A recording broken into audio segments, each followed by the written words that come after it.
My name is Dr. Mteshi Hilda. I am an expert in social marketing and inclusive business modeling. Perspective is born out of a reflection of most of the projects we have been implementing. We find that most of the projects we have been implementing are focusing on sustainable development goals, but we have not had a platform where key stakeholders, partners, donors, and the community can have a discussion on the various discourses that surround the social impact.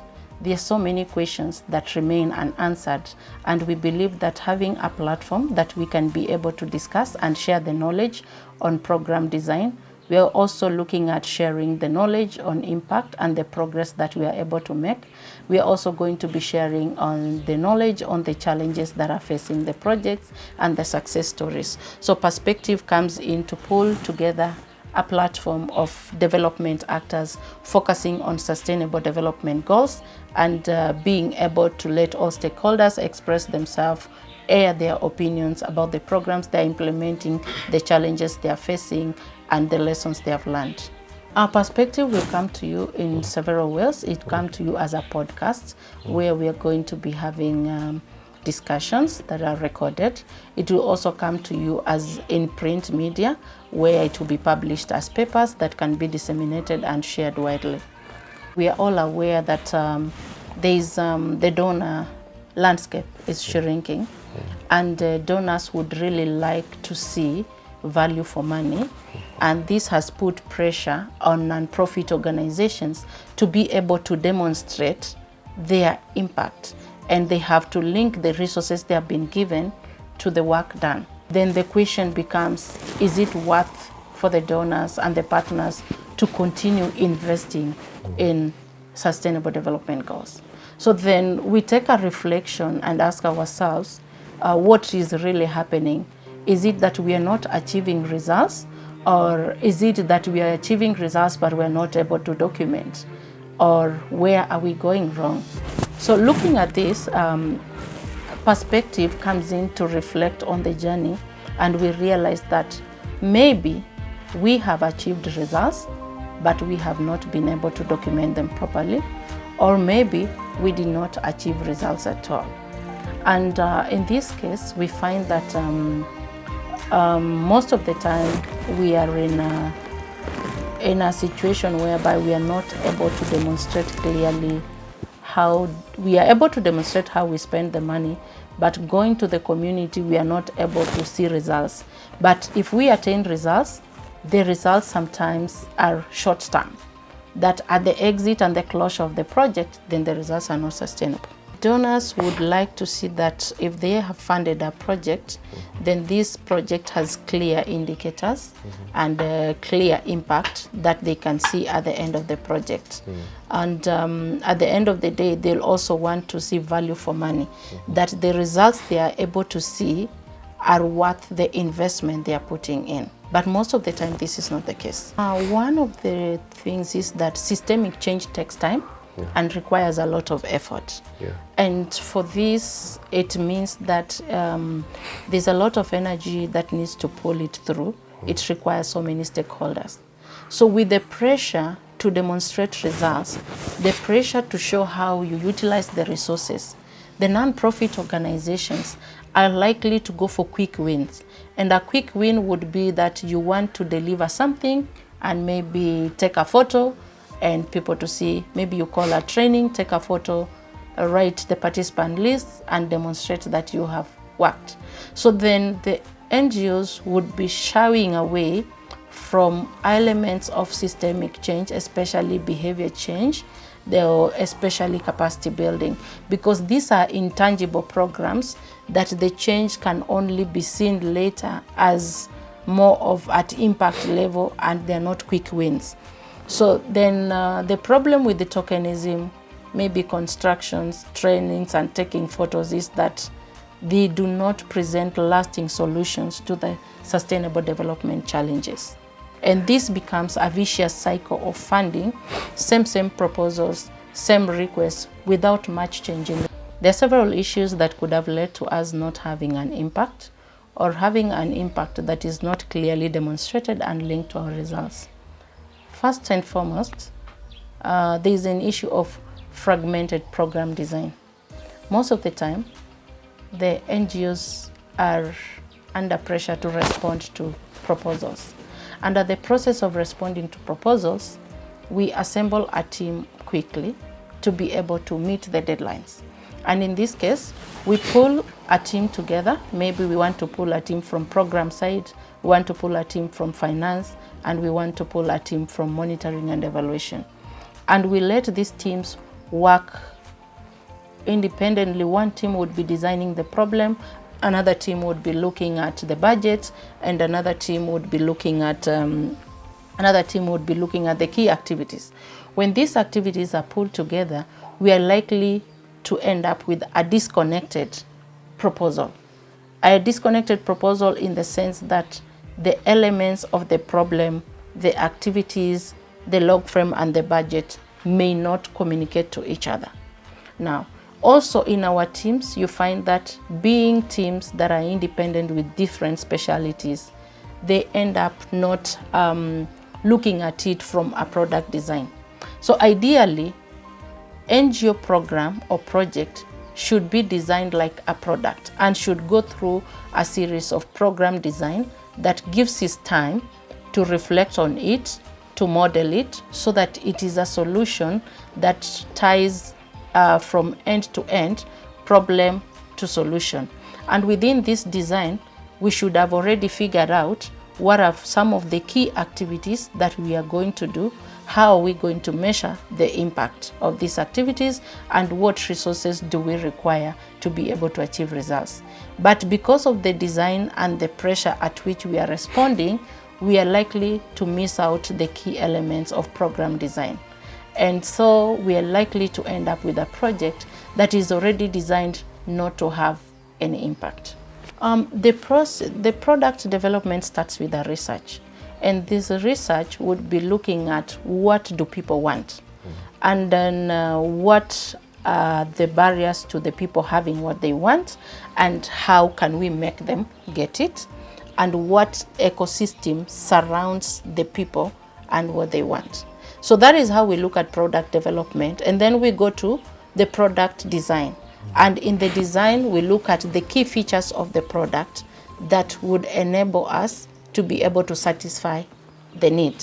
And this is the same process that the proposal development and program design should be able to take. Program design should start with a research to know the problem that is facing the people, should be able to identify the key stakeholders, and also look at what are other key stakeholders and players that need to come into play to be able to ensure that the program succeeds. After that, then we are supposed to come up with the key measures on how we are going to measure success. But before we talk of measuring success, we should be able to identify what are some of the key issues that would make us not succeed. So then we need to go to the pre-testing stage. So just like in product design, we would go to pre-testing this stage. Then proposal should not just be implemented to scale without piloting. One is that when you are pre-testing a model, it is likely to have a small budget. So the resources required are limited and conservative, and it gives you room to check and modify. So we expect that programs to be designed, to be piloted and tested, and feedback from the community and from the implementing team incorporated in the program design, after which then we are able to be sure that this is the type of program that is going to deliver the type of results, and then now we can be able to go to scale. So this is a process that we normally skip most of the time when we have 3 weeks or 1 month to respond to a call for proposals. The second issue that NGOs are struggling with is about lack of proper systems for monitoring and evaluation. So most of the time you find that NGOs are likely to start a project without setting clear indicators on how to measure this project. And sometimes they are likely to set indicators that are not related to the type of activities that they are going to conduct. So in this case, you find that once the baseline is not set as a reference point, it becomes a big challenge to come and measure results. First of all, being a social impact project, you realize that their projects after implementation, there's nothing left behind, and there's only a softer way of measuring progress. So then the donors would really want to know, why should they continue investing in these programs? And is there a change in livelihoods? Is there a change in the society that we can be proud of? And that is why monitoring and evaluation systems are key to be able to demonstrate at what point was the community before the intervention, and how has the project improved the community's well-being after the intervention, and how sustainable is the gains. Can this gain remain, or is this a short-term gain that we just going to end with the project? Nobody wants to fail. And nobody is willing to say we implemented and we failed.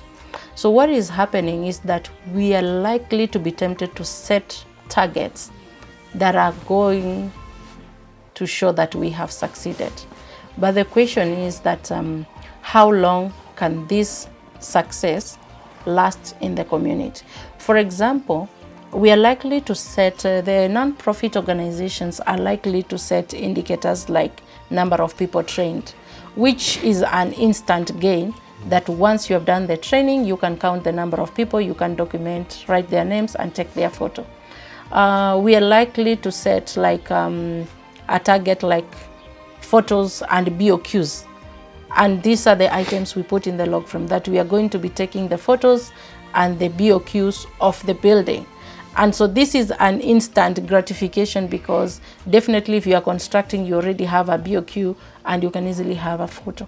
But the question would be, if you are constructing a school, can you go to the extent of measuring if there are children enrolled in the school, if they have succeeded, and that long-term goal of the school or the facility you are establishing? If you are offering a training, then do you go to an extent of measuring how successful the people who are trained have become?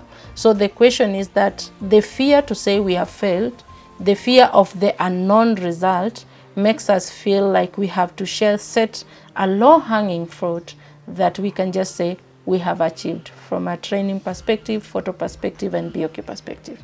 I've been involved in with so many organizations that have requested maybe to come and do progress monitoring on end of project evaluation. But we end up at this organization and you find that they did not have a baseline survey, or they did not have baseline indicators. So then it becomes very difficult to demonstrate a change when you do not know where was the community or the project participants 3 years ago before the start of the project. But some consultants or organization would really go ahead and produce a report. But then the question is, you are measuring progress against what? So it should be a good practice that before even the start of the project, there has to be some baseline indicators that show where we are today before the intervention, so that we can be able to measure progress from the intervention. Most of the time, there's nothing you can do. If you did not measure where you are starting from, you cannot tell me how many kilometers you have moved if you did not know the starting point. So what normally happens is that we are trying to have a quick fix, and then we are likely to end up with outputs only, which are the participant list, the training reports, but we cannot measure the impact and we cannot measure value for money since we did not have the baseline indicators. The third issue that is affecting non-profit organizations, they could have designed the project well, they could have had monitoring and evaluation systems, but they have left out a key component of measuring the process indicators. So what is happening is that you have a baseline that shows where you are, and you have the end result you are looking forward to, but you miss out on the key issues that in between. What are some of the issues that are likely to make you succeed or fail? So then you are not measuring the processes that would lead you to the end result.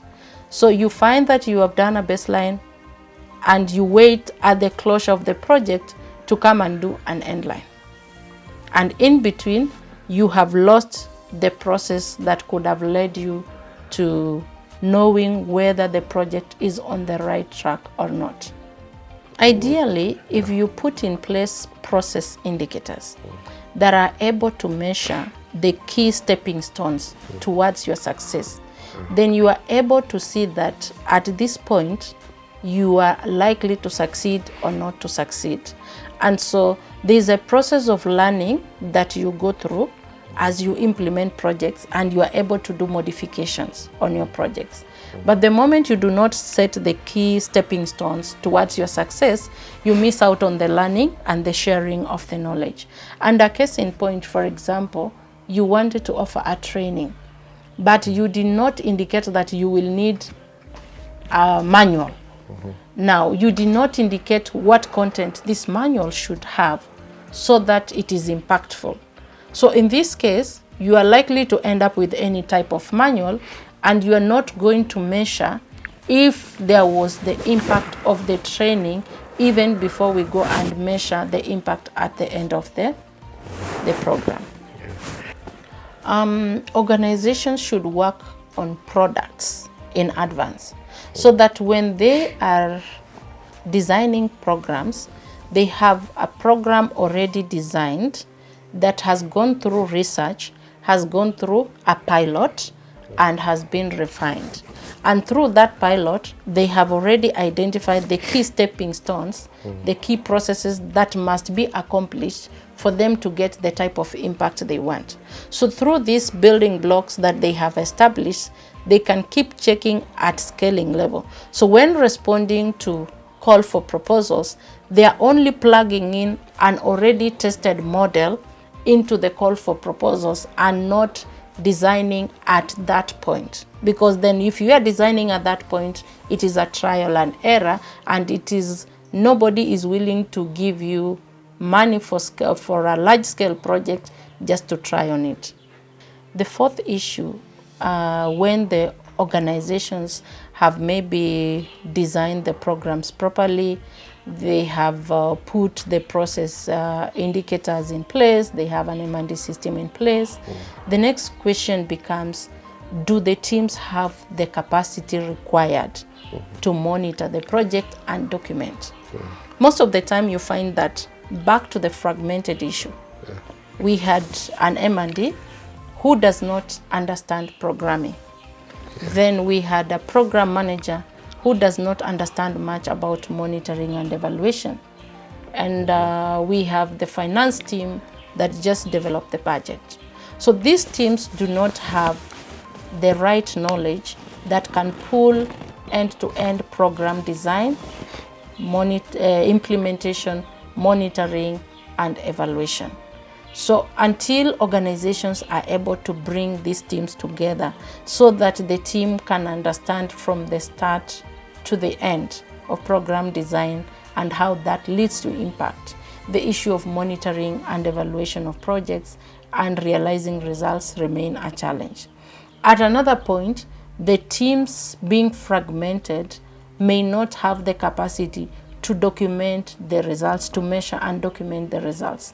So you find that maybe there were some little gains that were realized, but they were not documented properly. So at the end of the day, then if it is not a photo, if it's not a drawing, if not a participant list, then we have nothing to show, especially for the intangible results that we have achieved. And so there is really a serious gap in terms of monitoring and evaluation, because then project monitoring and evaluation has been left to be a small component of the program design. But we feel that if you cannot measure something, then there's no need of implementing it. So then what does it mean? Monitoring and evaluation should be integrated throughout the program design. It starts from the problem statement definition, going to the design, going to the processes at the end of the day, and even monitoring for budgets and monitoring for impact. Definitely there's hope while we're still alive. we still have all our programs as much as they are fragmented. So what needs to happen is that organizations need to pull their strings together. They need to modify their way of operation so that monitoring, evaluation, and quality control is a key component in program design. They need to mainstream monitoring and evaluation so that program managers should understand monitoring and evaluation. M&D officers and managers should be able to understand program design, program directors also, so that at a point the whole team has to be pulled together to understand monitoring and evaluation. How does monitoring and evaluation link to the problem in the community, followed by program design, designing of activities, and end-to-end up to the result level. So if that happens, is that then we need to stop training M&D managers separately and training project managers separately, but pull the entire team together so that they are trained from a program design perspective, monitoring, evaluation, documentation, reporting, and learning. First of all, looking at, we have talked about non-profits, but we have to appreciate that the government is also implementing development projects, and the government has to be cognizant of monitoring and evaluation. So every government officer that is in charge of development has to be having clear indicators and has to understand from a program design, from a needs perspective, to the key activities that are going to be implemented, and at the end of the day, how they are going to be measured and the expected impact. And this has to be followed through. Looking at the donor perspective, the donors should also be, and the partners should also be able to question program designs and foresee situations where programs are not going to succeed. So the donors having technical staff, technical assistants that are able also to question the proposal's development and give their input in terms of the expected monitoring and evaluation and design of results and indicators is very important. And finally, talking about the documentation, this documentation at every stage. The first documentation is where we document the problem at the community level. The next documentation is, and that would be a needs assessment. Then from a needs assessment, we expect that we have to document the progress that we have gained and the lessons we have learned. And this should not wait at the end of the project, but within the project implementation period, there has to be clear reflection and continuous documentation of the lessons learned at every stage of project implementation. And finally, we are looking at demonstrating impact. We can have documents like impact papers that are showing where we started and where we have reached. And also, documentation without sharing the information is not going to have results. So we have to look at knowledge sharing and dissemination of the information.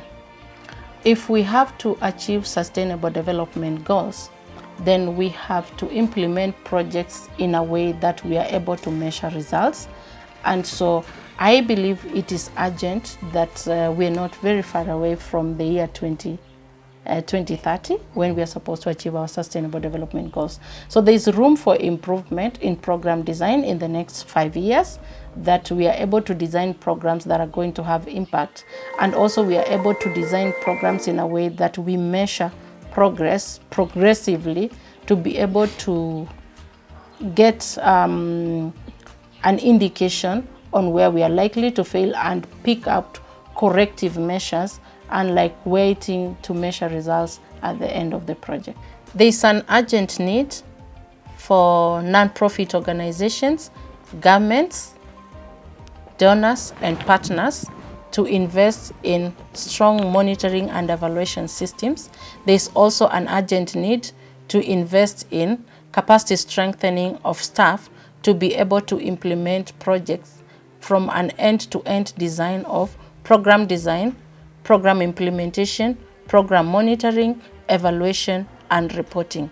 The failure to invest in capacity strengthening of staff is likely to lead us to wasting of donor resources, implementing projects that are not sustainable and projects that cannot demonstrate impact. The other challenge is that we are likely to continue seeking funding for the same need in the community, and the people we expected to uplift out of poverty by the year 2030 through sustainable development goals are going to be able to miss out on this result.